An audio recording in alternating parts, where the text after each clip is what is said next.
কোচবিহারের ছবি এবার আপনাদের সামনে রাখবো, যেখানে একই ছবি, তৃণমূলের গোষ্ঠীদ্বন্দ্বের ছবি সামনে এসেছে।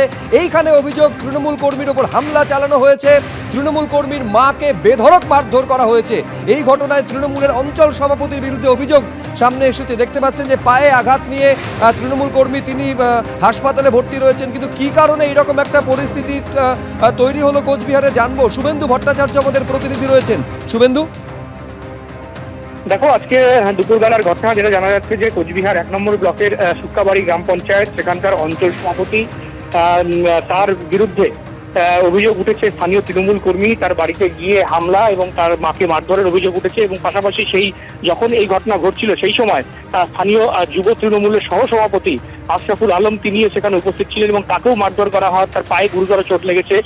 ইতিমধ্যেই সেই খুরশিদ আলম, যিনি তৃণমূল কর্মী, যার বাড়িতে ঢুকে মারধর করা হয়েছিল, তার মা এবং এই তৃণমূলের ব্লকের অঞ্চলের যুব তৃণমূলের সহসভাপতি, তারা কিন্তু হাসপাতালে চিকিৎসাধীন রয়েছে। যদিও এই অভিযোগ অস্বীকার করেছে শাসক দলের তৃণমূলের শুক্কাবাড়ি অঞ্চল সভাপতি সিরাজুল হক। তার দাবি যে তার ছেলেকেই প্রথমে মারধর করে এই আশরাফুল আলম এবং তারপরে এই গন্ডগোল ছড়ায়। এই ঘটনায় তিনি তার দাবি যে এই আশরাফুল আলম কোনোদিনও তৃণমূল করে না, তার পরিবার সিপিএম এর সাথে যুক্ত ছিল এবং এই ঘটনায় কিন্তু সরাসরি অভিযোগ তিনি আশরাফুল আলমের দিকেই করেছেন যে তার ছেলেকেই প্রথমে সে মারধর করে বিনা কারণে। এরপরেই কিন্তু এই গন্ডগোলের সূত্রপাত। তবে এলাকা পরিস্থিতি থমথমে রয়েছে। ইতিমধ্যে দুজনকে কিন্তু কোচবিহার মেডিকেল কলেজ ও হাসপাতালে ভর্তি করা হয়েছে।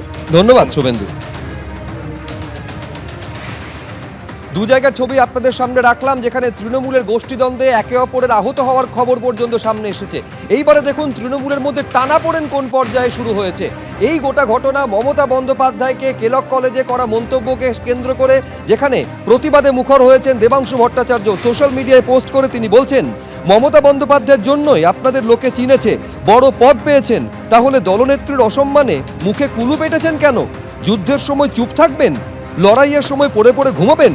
মঞ্চে উঠে সংবর্ধনা নেন, পদের দাবিতে গলা ফাটান, আর এই সময় মৌনব্রত? সব কি দল বলে দেবে? নিজে থেকে একটা প্রতিবাদ মিছিল বের করতে পারেন না? দলনেত্রীকে অসম্মান করলে গায়ে জ্বালা ধরে না? তখনও কি নির্দেশ আসার অপেক্ষা করতে হয়? এই বলে মন্তব্য করেছেন, কার্যত ক্ষোভ উগরে দিয়েছেন দেবাংশু ভট্টাচার্য। তিনি বলছেন, পার্টি অফিসগুলোতে শত শত চামচাদের নিয়ে বসে থাকেন, যাদেরকে দিয়ে সেলফি কিংবা আপনার ড্রেন উদ্বোধনের ছবি পোস্ট করান।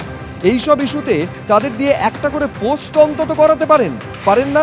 গা বাঁচিয়ে যদি চলবেন, তবে পঞ্চায়েত, পুরসভা, বিধানসভা, লোকসভায় দাঁড়িয়েছিলেন কেন? প্রশ্ন তুলছেন দেবাংশু।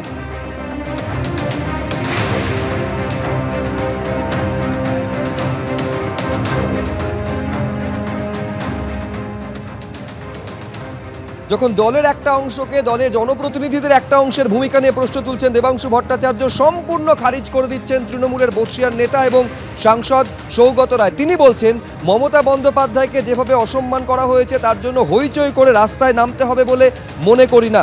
তিনি আরও বলছেন, মমতা বন্দ্যোপাধ্যায়ের বিরুদ্ধে বিক্ষোভ নিয়ে আমি আহত হয়েছি, এ বিষয়ে বিবৃতি আগেও দিয়েছি, এতে মমতা বন্দ্যোপাধ্যায়ের কোনো ক্ষতি হবে না। 10 জন এসএফআই, 5 জন বিজেপি অক্সফোর্ডে ফাঁকা মাঠে স্লোগান দিয়েছে, আমি মনে করি না এই নিয়ে হইচই করে নামা উচিত। কি বলেছেন সৌগত রায়, দেখাবো।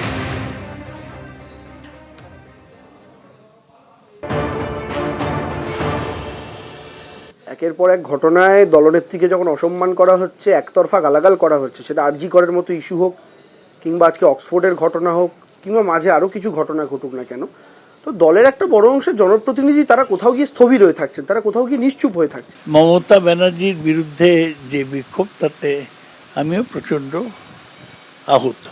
আমি এর আগে বিবৃতিও দিয়েছি এই নিয়ে। এটা শুধু আমাদের খারাপ লাগা নয়, আমরা যে বিভিন্ন জেলায় প্রোগ্রাম করতে যাই, বিভিন্ন অনুষ্ঠান করতে যাই, সেখানে আমাদের কর্মীরা আমাদেরকে বলেন, লাস্ট যখন অক্সফোর্ডে এই অসভ্যতামিটা সিপিএম করলো, আমার কোথাও গিয়ে মনে হয় যে সমস্ত মানুষ, যে সমস্ত তৃণমূল কর্মী, তারা যদি মমতা বন্দ্যোপাধ্যায়ের অসম্মান, লাঞ্ছনা দেখে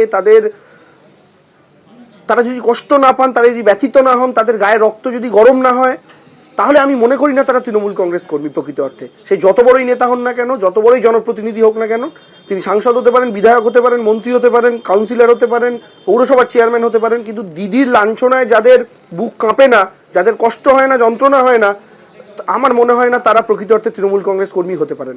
যে 10টা এসএফআই এর ছেলে, 5টা বিজেপির ছেলে আর 2টো এদিক ওদিকের ছেলে, তারা একটা লন্ডনের ফাঁকা মাঠে, অক্সফোর্ডের ফাঁকা মাঠে স্লোগান দিয়েছে।